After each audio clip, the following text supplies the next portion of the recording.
अमरोहा में एक ऐसे धन्ना सेठ के असर रसूख के चलते पुलिस के उसके ऊपर गिरेबान तक ना पहुंचने की खबर से जिसमें अमरोहा के सीएल गुप्ता की फैक्ट्री पर अब खून के धब्बे हैं, छींटे हैं। सीएल गुप्ता की फैक्ट्री में एक मजदूर की मौत होती है। मृतक मजदूर के परिजनों ने हत्या का आरोप लगाया है कि उसके बेटे की हत्या की गई है। डबल शिफ्ट में मौत का डोज दिया गया है।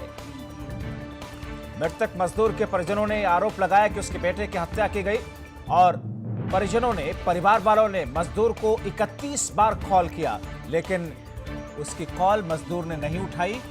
इसके पीछे की वजह क्या रही? मजदूर 2 तारीख को ड्यूटी पर गया था, 3 तारीख को उसकी मौत की खबर आई। सीएल गुप्ता के आगे अमरोहा पुलिस भी नतमस्तक दिखाई दे रही है। धन्ना सेठ सीएल गुप्ता की गुलाम क्या पुलिस है अमरोहा की? क्या प्रशासनिक अमला वहां का सीएल गुप्ता का गुलाम है, उसकी पॉकेट में है?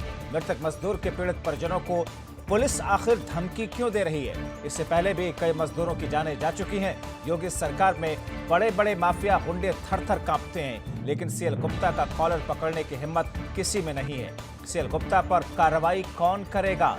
ये एक बड़ी स्थिति ऐसी है जिसमें पुलिस की कार्यशैली पर सवाल उठ रहे हैं कि वो सीएल गुप्ता जिसकी फैक्ट्री में एक शख्स की मौत हो जाती है, जिसकी फैक्ट्री में एक शख्स की जान चली जाती है और सीएल गुप्ता बड़े आराम के साथ में रह रहे हैं, पुलिस उन तक नहीं पहुंच रही है, पुलिस उनको डिटेन नहीं कर रही है, उनसे पूछताछ नहीं कर रही है, प्रशासनिक अमला खामोश तमाशाई बना हुआ है। घर वालों का आरोप यह है, जबकि सीएल गुप्ता ने उनके बेटे की हत्या की है या हत्या करवाई है। फैक्ट्री में 2 दिनों तक आखिर उनका बेटा क्यों रोके रखा गया उनके बेटे को, और 31 बार जब कॉल किया गया उनके बेटे को, उनके घर वालों की तरफ से उसके बेटे ने कॉल नहीं उठाई। इसका मतलब ये है कि इस मौत के पीछे कोई बड़ी साजिश है और इस साजिश को किसने और क्यों अंजाम दिया, हालांकि अब पुलिस जांच पड़ताल की बात जरूर कर रही है। घर से फ़ोन भी करे, ससुराल से भी फ़ोन करे, इनके मोबाइल में 31 कॉल थी, किसी ने फ़ोन नहीं उठाया।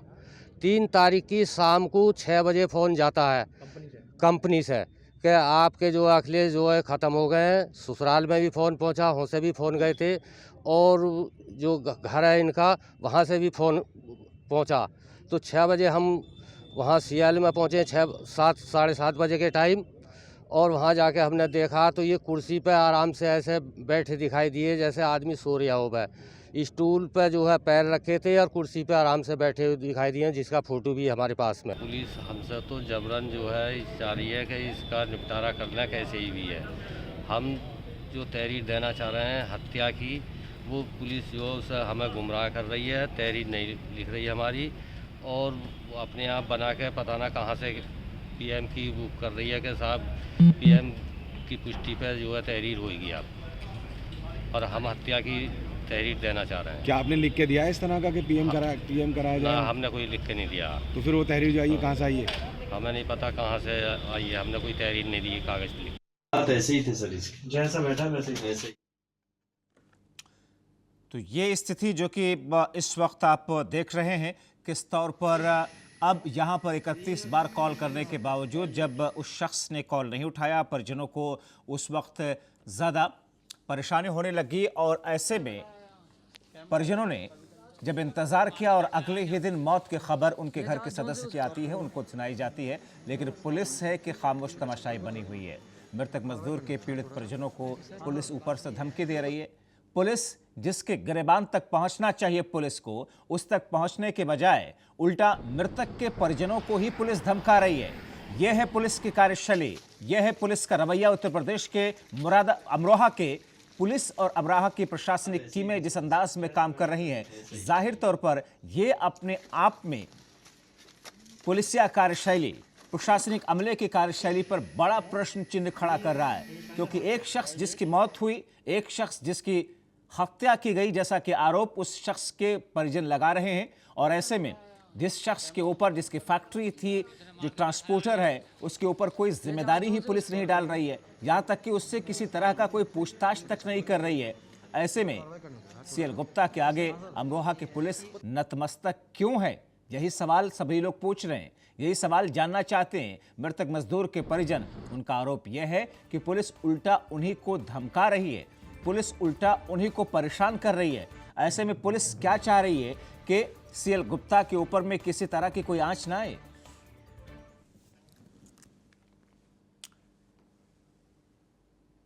आखिर सीएल गुप्ता कौन है? मुरादाबाद का सबसे बड़ा एक्सपोर्टर सीएल गुप्ता, जिसे एनजीटी ने फ्रॉड घोषित कर रखा है, जिसकी कंपनी पर और जिसके ऊपर एनजीटी ने 1,90,00,000 रुपयों का जुर्माना भी लगा चुकी है एनजीटी। मगर नियमों और कानून की ताक पर रख करके धज्जियां उड़ाने की किस तरीके की ये रविश है, किस तरीके का ये सेवा है सीएल गुप्ता का, कि उसे कोई भी अंकुश उसके ऊपर नहीं लगा पा रहा। एनजीटी ने फटकार लगाई, एनजीटी ने उसे फ्रॉड कहा, एनजीटी ने उसकी कंपनी पर जुर्माना लगाया 1,90,00,000 रुपए का। पुलिस उससे दूर भाग रही है, प्रशासनिक अमला उससे दूर भाग रहा है। और ऐसे में मुरादाबाद का रहने वाला सीएल गुप्ता इस वक्त इस हत्याकांड के मामले में, क्योंकि मृतक मजदूर के परिजन इसे हत्याकांड कह रहे हैं, वो इसे हादसा मानने को तैयार नहीं है। इस फैक्ट्री के अंदर जिस तरीके से मौत हुई है, ऐसे में सवाल कई सारे हैं। लेकिन सीएल गुप्ता अमरोहा का सबसे बड़ा एक्सपोर्टर, एनजीटी ने जिसे फ्रॉड घोषित कर रखा है, एनजीटी ने जिसकी कंपनी के ऊपर एनजीटी कोर्ट ने उसे 1,90,00,000 जुर्माना उसके ऊपर लगा रखा है। धज्जियां लगातार उसकी कंपनी ने, सीएल गुप्ता की कंपनी ने उड़ाई है। मुरादाबाद का रहने वाला यह शख्स दुनिया के कई देशों में एक्सपोर्ट करता है।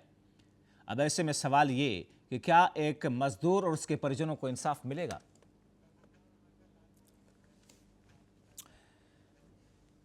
आइए सीधे रुख करते हैं अपने सहयोगी गुफरान अहमद की तरफ, जो कि हमारे साथ में अमरोहा से इस वक्त जुड़े हुए हैं।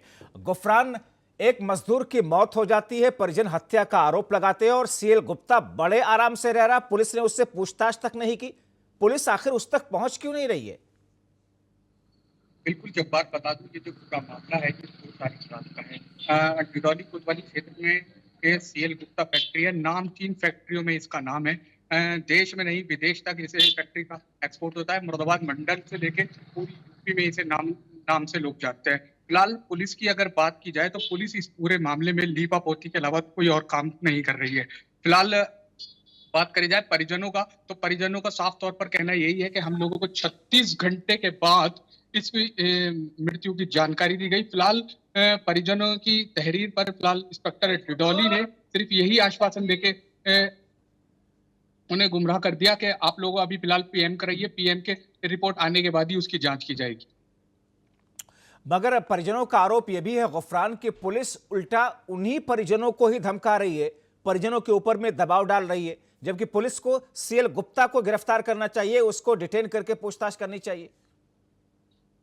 परिजनों का साफ तौर पर कहना यही है कि हम लोग हत्या का मुकदमा दर्ज कराना चाह रहे हैं, मगर हत्या का मुकदमा पुलिस दर्ज नहीं कर रही है। पुलिस पूरे मामले में लीपापोती के अलावा दूसरा कोई काम नहीं कर रही है। मौके पर हम खुद सीएल गुप्ता फैक्ट्री पहुंची थी, अधिकारियों से, वहां मैनेजर से बात करना चाहिए, उन्होंने भी फोन हमारे उठाकर नहीं दिए। घंटों हम लोग फोन करते रहे, उन्होंने कोई रेस्पॉन्स नहीं दिया। संदिग्ध तरीके से ये पूरी मौत हुई है फैक्ट्री के अंदर।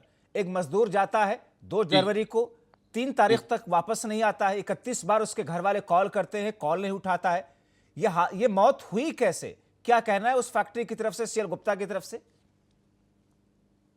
बिल्कुल, इस पूरे मामले में जब हम सीएल गुप्ता के अधिकारियों से बात करना चाहिए तो उन्होंने बिल्कुल चुप्पी साध रखी है। उनका साफ तौर पर कहना यही है कि ये लोग, हमें नहीं पता कि किस कारणवश इसकी डेथ हुई है। हमने जब सुबह आन के देखा तो इसकी बॉडी वहां एक कुर्सी के ऊपर पड़ी हुई थी। फिलहाल इस पूरे मामले में अधिकारी भी चुप्पी साधे हुए हैं। गुफरान, उस फैक्ट्री के अंदर और भी लोग और भी मजदूर काम तो कर रहे होंगे ना? 2 तारीख को ये जाता है मजदूर, उसके बाद में 3 तारीख तक उसकी मौत की खबर आती है। उसके साथ में और दूसरे लोग भी तो काम कर रहे होंगे, उनका क्या कहना है? वहां सीसीटीवी कैमरे लगे होंगे। बिल्कुल, जब इस पूरे मामले में हमने सीएल गुप्ता अधिकारियों से बात करनी चाहिए तो उन्होंने बिल्कुल चुप्पी साध रखी है जब बात, और जो वहां कर्मचारी है वो भी कुछ बताने के लिए तैयार नहीं है। बड़ा आरोप यही लग रहा है कि क्या इसके पीछे एक बड़ी हत्या है, या बड़ा आरोप एक ये लग रहा है कि इसके पीछे किस तरीके से इस मजदूर की मौत हुई है। 36 घंटे के बाद परिजन 24 घंटे, ये तो बड़ा हास्यास्पद है गुफरान कि अभी तक ये तक नहीं बताया जा रहा उस फैक्ट्री की तरफ से कि ये मौत हुई कैसे। क्या किसी मशीन में फंसने की वजह से हुई, या कुछ गलत तरीके से कोई चीज खा लिया जिसकी वजह से मौत हो गई, या फिर इसके पीछे की वजह कुछ तो बयान आ रहा होगा उस फैक्ट्री की तरफ से।